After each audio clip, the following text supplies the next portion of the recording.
हाय दोस्तों, 8 बज चुके हैं। जैसे कि आप सभी को पता है, हर शाम 8 बजे हम इंडियन मिस्ट्री चैनल पर लाइव क्लास देते हैं। और आज आ गया आपका फिर से फौजी सर। आप सभी को पता है, जिस दिन भी आपका फौजी सर क्लास लेता है एकदम धुआंधार, एनर्जीदार, शानदार क्वेश्चन होता है। तो आज का भी क्वेश्चन बिल्कुल ऐसे ही होगा। आपको मैं निराशा नहीं करूंगा। आज का भी क्वेश्चन बहुत ही इंपॉर्टेंट क्वेश्चन है, बहुत ही अच्छा क्वेश्चन है। आज टोटल हम 25 क्वेश्चन करवाएंगे, जहां भाई आपका 15 जो होगा वो जीके का क्वेश्चन होगा और 10 क्वेश्चन जो होगा वो जनरल साइंस का होगा। एकदम proper model mock test paper होगा और बहुत ही मस्त मस्त क्वेश्चन होगा, जो आपके एग्जाम में मान के चलना आ गया है, बिल्कुल आ गया है। तो उसी लेवल का क्वेश्चन हम आज इंक्लूड किए हैं। तो बढ़ते हैं हम आज की फर्स्ट क्वेश्चन की ओर। फर्स्ट क्वेश्चन एकदम शानदार सा क्वेश्चन पूछा है कि rock phosphate deposit are found in, यानी कि रॉक फॉस्फेट जमा डैश में पाए जाते हैं आपको बताना है। तो इस क्वेश्चन का राइट आंसर जो होगा वो option A Rajasthan and Nainital होगा। ठीक है, यानी कि ऑप्शन ए होगा एक नंबर क्वेश्चन का राइट आंसर। तो बढ़ते हम 2 नंबर क्वेश्चन की ओर। 2 नंबर क्वेश्चन पूछा है कि which of the following river fall in Arabian sea, यानी कि निम्न में से कौन सा नदी जो है वो अरब सागर पे गिरता है।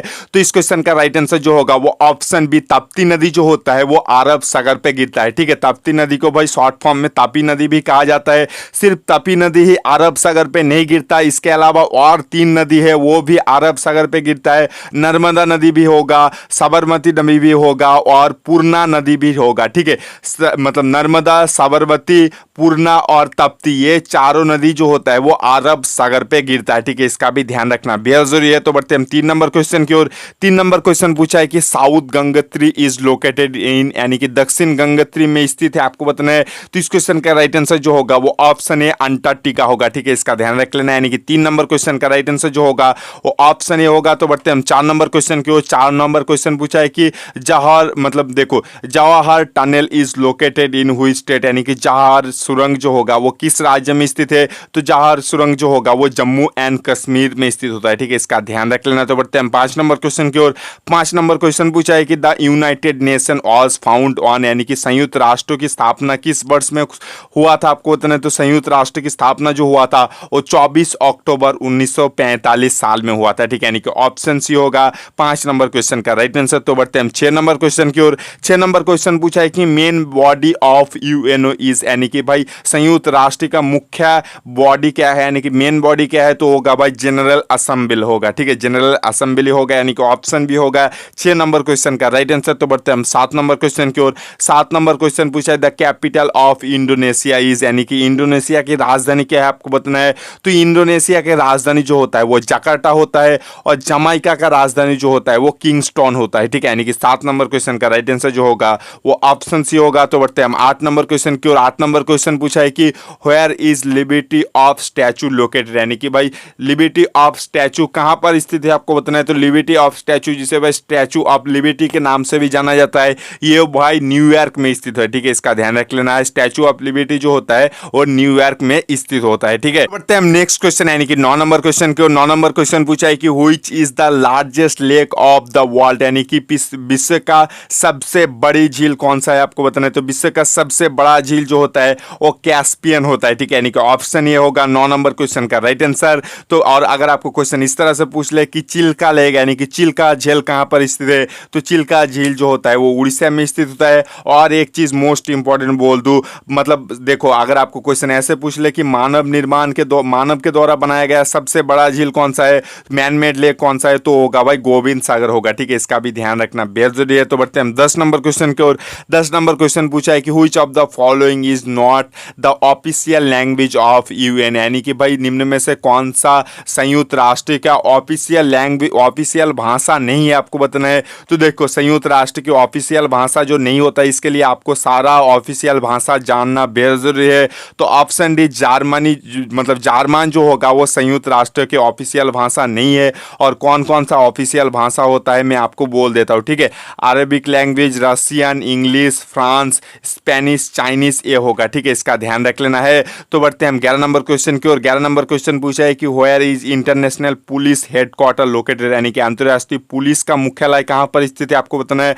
तो अंतर्राष्ट्रीय पुलिस का मुख्यालय जो होगा वो भाई देखो लायन, यानी कि फ्रांस में होता है। ठीक है, यानी कि ऑप्शन ए होगा 11 नंबर क्वेश्चन का राइट आंसर। अगर आपको क्वेश्चन ऐसे पूछ ले कि इंटरनेशनल कोर्ट ऑफ जस्टिस का मुख्यालय कहां पर स्थित है, तो इंटरनेशनल कोर्ट ऑफ जस्टिस का मुख्यालय जो होगा वो हेगे में स्थित होता है, जो कि नीदरलैंड में स्थित होता है। ठीक है, और अगर आपको क्वेश्चन ऐसे ऐसे पूछ ले कि यूएनओ का हेडक्वार्टर कहाँ पर है, यानी कि यूएनओ का मुख्यालय कहाँ पर स्थित है, तो यूएनओ का मुख्यालय जो होगा वो न्यूयॉर्क में स्थित होगा। ठीक है, तो बढ़ते हैं 12 नंबर क्वेश्चन की ओर। 12 नंबर क्वेश्चन पूछा है the first Indian lady to scale Everest was, यानी कि भाई माउंट एवरेस्ट पे चढ़ने वाली भारत के पहला महिला कौन है, तो होगा भाई बचेंद्री पाल होगा। बहुत सारे बच्चे इन दो क्वेश्चन में बहुत कंफ्यूज कर देते हैं। बहुत बार क्वेश्चन ऐसे पूछ लेता है कि भारत का प्रथम महिला कौन है जो माउंट एवरेस्ट पे 2 बार चढ़ा था, तब होता है संतोष यादव। ठीक है, बहुत सारे बच्चे बचेंद्री पाल देखेगा माउंट एवरेस्ट देखेगा मर देगा भाई, पर ऐसा मत करो आप। ठीक है, पूरा क्वेश्चन को अच्छी तरह से सोचो, क्योंकि एग्जामिनर आपको इस तरह का क्वेश्चन घुमा के करता है ताकि आप गलती करो और मेरिट से छंट जाओ। ठीक है, तो भाई इस तरह का क्वेश्चन को आपको ध्यान रखना है। 2 बार चढ़ने वाली भारत के प्रथम महिला जो था वो संतोष यादव था, और फर्स्ट जो चढ़ा था वो बचेंद्री पाल था। ठीक है, इसका ध्यान रखना। तो बढ़ते हैं 13 नंबर क्वेश्चन की ओर। 13 नंबर क्वेश्चन बहुत ही अच्छा क्वेश्चन पूछा है। The national calendar of India is, यानी कि भारत का नेशनल कैलेंडर जो है वो ऑप्शन ए होगा इस क्वेश्चन का राइट आंसर। ठीक है, 13 नंबर क्वेश्चन का राइट आंसर जो होगा वो ऑप्शन ए होगा। तो बढ़ते हैं हम 14 नंबर क्वेश्चन की ओर। 14 नंबर क्वेश्चन पूछा है कि Nashik is situated on the bank of which river, यानी कि नासिक किस नदी के किनारे स्थित है, तो नासिक जो होगा वो गोदावरी नदी के किनारे स्थित है। और देखो अगर आपको क्वेश्चन ऐसे पूछ ले कि हीराकुंड डैम जो है, यानी कि हीराकुंड बांध जो है वो किस नदी के ऊपर बनाया गया है, तो हीराकुंड बांध जो होगा वो महादेवी महानंदी नदी के ऊपर बनाया गया है, और हीराकुंड डैम जो है वो भाई उड़ीसा में है। ठीक है, इसका भी ध्यान रखना बेहद जरूरी है। बढ़ते हैं हम नेक्स्ट क्वेश्चन यानी कि 15 नंबर क्वेश्चन की ओर। 15 नंबर क्वेश्चन आसान सा क्वेश्चन पूछा है, आपको इंग्लिश हिंदी में नहीं लिखा, इंग्लिश में लिखा है, मैं आपको हिंदी में ट्रांसलेट करके बोल देता हूँ। ठीक है, क्वेश्चन ये पूछा है कि सीधा सा क्वेश्चन पूछा है कि निम्न में से जो जोड़ी है वो कौन सा गलत है आपको बताना है। ठीक है, तो निम्न में से जो जोड़ी गलत होगा वो लंदन होगा। ठीक है, क्योंकि आपको सभी को पता है लंदन जो होता है वो टेम्स नदी के किनारे बसा है,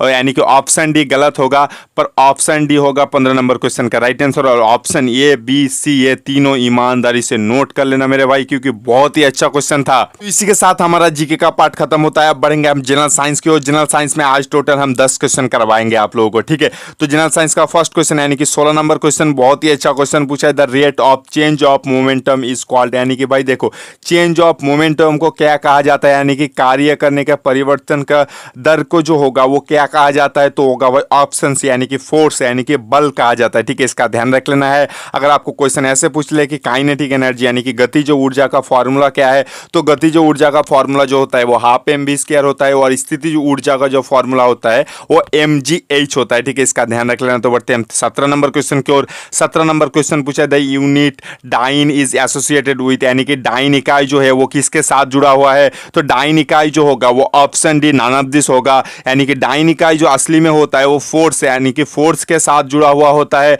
और डाइन जो होता है, और डाइन का मतलब डाइन जो होता है वो सीजीएस में फोर्स का यूनिट होता है। अगर आपको क्वेश्चन इस तरह से पूछ ले कि फोर्स का सीजी मतलब एसआई में यूनिट क्या है, तो फोर्स का एसआई में यूनिट जो होगा वो न्यूटन होगा, और फोर्स का सीजीएस में यूनिट जो होता है वो डाइन होता है। ठीक है, इसका ध्यान रखना बेहद जरूरी है। तो बढ़ते हैं हम नेक्स्ट क्वेश्चन यानी कि 18 नंबर क्वेश्चन की ओर। 18 नंबर क्वेश्चन पूछा है the quantity of blood in human body is, यानी कि मानव शरीर में रक्त का मात्रा कितना होता है आपको बताना है। तो मानव शरीर में रक्त का मात्रा जो होता है वो 7% होता है। ठीक है, यानी कि ऑप्शन ये होगा 18 नंबर क्वेश्चन का राइट आंसर। तो बढ़ते हैं 19 नंबर क्वेश्चन की ओर। 19 नंबर क्वेश्चन पूछा है कि after digest protein is convert into, यानी कि डाइजेस्ट के बाद प्रोटीन किस में बदल जाता है, तो डाइजेस्ट के बाद प्रोटीन जो होता है वो एमिनो एसिड में बदल जाता है। ठीक है, यानी कि ऑप्शन डी होगा 19 नंबर क्वेश्चन का राइट आंसर। तो बढ़ते हैं हम 20 नंबर क्वेश्चन की ओर। 20 नंबर क्वेश्चन पूछा है कि हु डिस्कवर ग्रेविटी, यानी कि गुरुत्वाकर्षण का खोज किसके द्वारा किया गया था। ये क्वेश्चन 19 जनवरी 2020 के एग्जाम में पूछा गया था। तो ग्रेविटी का खोज जो होगा वो न्यूटन के द्वारा किया गया था, आइंस्टाइन के द्वारा खोजा गया था थ्योरी ऑफ रिलेटिविटी, और ग्रैम बेल ने जो खोजा था वो टेलीफोन का डिस्कवर जो है वो ग्रैम बेल ने किया था। ठीक है, तो बढ़ते हैं हम 21 नंबर क्वेश्चन की ओर। 21 नंबर क्वेश्चन पूछा है कि which of the following is scalar quantity, यानी कि निम्न में से कौन सा एक स्केलर राशि यानी कि अदिश राशि है, तो होगा भाई ऑप्शन ये होगा इस क्वेश्चन का राइट आंसर। ठीक है, यानी कि टाइम जो होता है वो स्केलर राशि होता है, जिनका मान होता है पर अभिमुख नहीं होता है उनको स्केलर राशि कहा जाता है, जिनका मान और अभिमुख दोनों होता है उसको वेक्टर राशि कहा जाता है। ठीक है, वेक्टर राशि जैसे फोर्स होगा, एक्सेलरेशन होगा। ठीक है, और मैं कुछ आपको स्केलर राशि का उदाहरण दे देता हूं, जैसे कि वर्क डन हो गया, मास हो गया, एनर्जी हो गया, पावर हो गया। ठीक है, ये चीज़ जो होता है वो स्केलर क्वांटिटी में आता है, ठीक है। तो बढ़ते हैं 22 नंबर क्वेश्चन की ओर। 22 नंबर क्वेश्चन पूछा है कि देखो मतलब हीमोग्लोबिन का मुख्य घटक क्या है आपको बताना है। तो हीमोग्लोबिन का मुख्य घटक जो होगा वो आयरन होता है। अगर आपको क्वेश्चन इस तरह से पूछ ले कि हीमोग्लोबिन का रंग मतलब रक्त का रंग किस लिए लाल होता है, तो रक्त का रंग जो लाल होता है वो हीमोग्लोबिन के कारण ही होता है। अगर आपको क्वेश्चन इस तरह से पूछ ले कि विटामिन के मतलब कमी से कौन कौन सा रोग होता है, तो देखो इस तरह का क्वेश्चन नहीं पूछेगा, स्पेसिफिकली पूछेगा कि विटामिन ए की कमी से कौन सा रोग होता है। तो विटामिन ए की कमी से होता है देखो इस मतलब रातों में ना देखना है, जिसे इंग्लिश में नाइट ब्लाइंडनेस कहता है। विटामिन बी की कमी से होता है बेरी विटामिन सी की कमी से होता है स्कार भी होता है, ठीक है। तो बढ़ते हैं हम 23 नंबर क्वेश्चन की ओर। 23 नंबर क्वेश्चन पूछा है कि which one of the following element is poorly conduct of heat, यानी कि निम्न में से कौन सा जो है वो पोरली कॉन्डक्ट है हीट के मानी, यानी कि भाई ताप से कौन अच्छा सुचालक नहीं है, आपको बताना है। तो इस क्वेश्चन का राइट आंसर जो होगा वो ऑप्शन कौन सा होगा आपको तो पता चल जाएगा। और देखो सोडियम को जो होता है वो केरोसिन में डुबा के रखा जाता है, ठीक है, इसका ध्यान रख लेना है। सोडियम को जो होता है वो केरोसिन में डुबा के रखा, पर इस क्वेश्चन के लिए राइट आंसर जो होगा वो ऑप्शन डी मरकरी होगा, ठीक है। यानी कि पारा जो होता है वो भाई पोरली कॉन्डक्ट होता है हीट का, और सोडियम को जो होता है वो केरोसिन में डुबा के रखा जाता है। बहुत ही इंपॉर्टेंट क्वेश्चन है ये, ठीक है। पर 23 नंबर क्वेश्चन का राइट आंसर जो होगा वो ऑप्शन डी पारा होगा। और यार बहुत सारे कम बच्चे फौजी सर को लाइक कर रहे हो, यार मैं फौज का ड्यूटी करता हूँ, भारत का रक्षा करता हूँ। हम सभी फौजी भाई जो होता है वो भारत का रक्षा करता है, सभी बच्चों का रक्षा करता है, पर हम उसके ऊपर देखो हम फौज का ड्यूटी भी करते हैं, ऊपर से हर रोज वीडियो भी अपलोड करते हैं, पैसा दे के हमने टीचर भी इंक्लूड किया है ताकि आपके इंडियन आर्मी में दाखिल में कोई कमी ना आए। भाई सब कुछ आप लोगों के लिए करता हूँ, बस यार एक लाइक का बटन दबा देना और शेयर कर देना अपने दोस्तों के साथ प्लीज़। यार इस फौजी भाई को सपोर्ट करो। आप सभी बच्चे मैंने देखा है यूट्यूब पे बहुत जगह आप सभी लोग जो होता है वो बहुत मतलब जो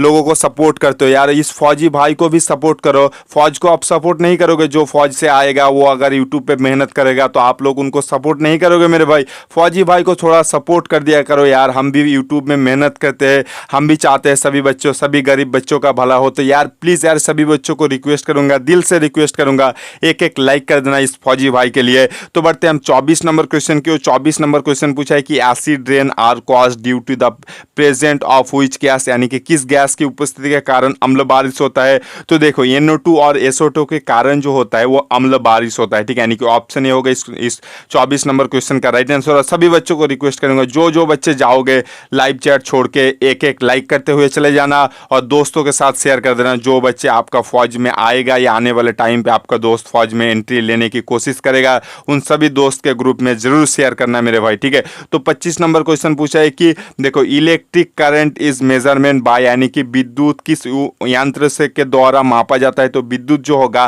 वो एमीटर के द्वारा मापा जाता है, ठीक है, इसका ध्यान रखना बेहद जरूरी है। तो इसी के साथ हमारा आज का वीडियो खत्म होता है। अगर आप इस फौजी भाई को प्यार करते हो, फौज लोगों को प्यार करते हो, तो इस वीडियो को लाइक जरूर करना। अगर हर शाम आप इंडियन आर्मी के एग्जाम के रिलेटेड वीडियो पाना चाहते हो तो हमारे चैनल को सब्सक्राइब करने के बाद बाजू में बेल आइकन दबा देना और शेयर कर देना अपने उन दोस्तों के साथ जो आने वाले टाइम पे फौज का तैयारी करेगा या अभी फौज का तैयारी कर रहे हैं। तो आज हम आपसे विदा लेते हैं, मिल जाएंगे कल शाम 8 बजे।